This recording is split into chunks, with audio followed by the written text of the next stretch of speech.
May panawagan ang isang kongresista kay Sara Duterte. Matatandaan po natin na merong o doon sa isang rally na ginanap sa siyudad ng Manila, diyan sa may Liwasang Bonifacio ata yun, or sa Loton area. Bay nagtipon-tipon ang mga taga-suporta na itong si Kibuloy at nagsisigaw nga na resign BBM at syempre resign Risa Ontiveros. Ganyan po. At ang nakakagulat, dumalo at nakiisa sa pagtitipon etong si Sara Duterte. Yun ang pinaka-goal netong mga ito, mga supporters. Yung panawagan nila to resign or for Risa Ontiveros to resign and Marcos Jr. also to step down. So yun. Sabi na itong isang kongresista, wag naman sanang masyadong masipag yung banat kay President Bongbong Marcos. Kahit hindi kasi nagsalita itong si Sara Duterte, na yun nga, nananawagan din siya to resign or for the President to resign. So tingin ko yung pagpapakita niya doon ay nakiisa na rin siya doon sa panawagan ng mga taga-suporta ni Kibuloy. Nakiisa na rin siya doon sa gustong mangyari na itong mga supporters nga ni Kibuloy na mag-step down si Risa Ontiveros at si Marcos Jr. House Committee on Muslim Affairs Chairperson and Lanao del Norte 1st District Representative appeals to Vice President and Education Secretary Duterte to help in restraining the attacks of her father, former President Duterte.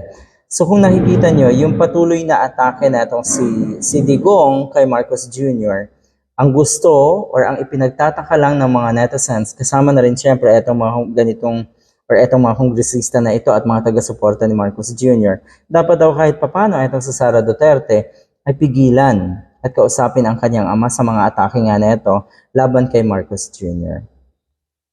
Gustong pigilan daw sana ni Sara Duterte.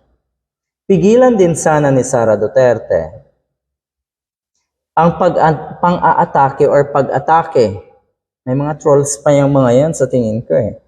Pag-atake ng mga trolls, lalo na po hindi lang sa nasa Malacanang ngayon, pero kasama na rin yung mga alam nila na pwedeng bumalik sa Senado, katulad ni Kiko Pangilinan, katulad ni Bam Aquino. Abay, kumikilos yung mga trolls na yan, para nga patuloy na siraan. Hindi lang po yung nasa Malacanang, pero yung mga posibleng bumalik nga sa politika at sa Senado. I would want to believe that her purpose is to at least neutralize the former president, na huwag namang masyadong masipag yung banat kay President Marcos because she is still his cabinet secretary for education. So yun nga naman, sana kahit papano may delikadesa. Naalala ko yung isang dating diehard DDS na ngayon ay mukhang medyo anti-Duterte na.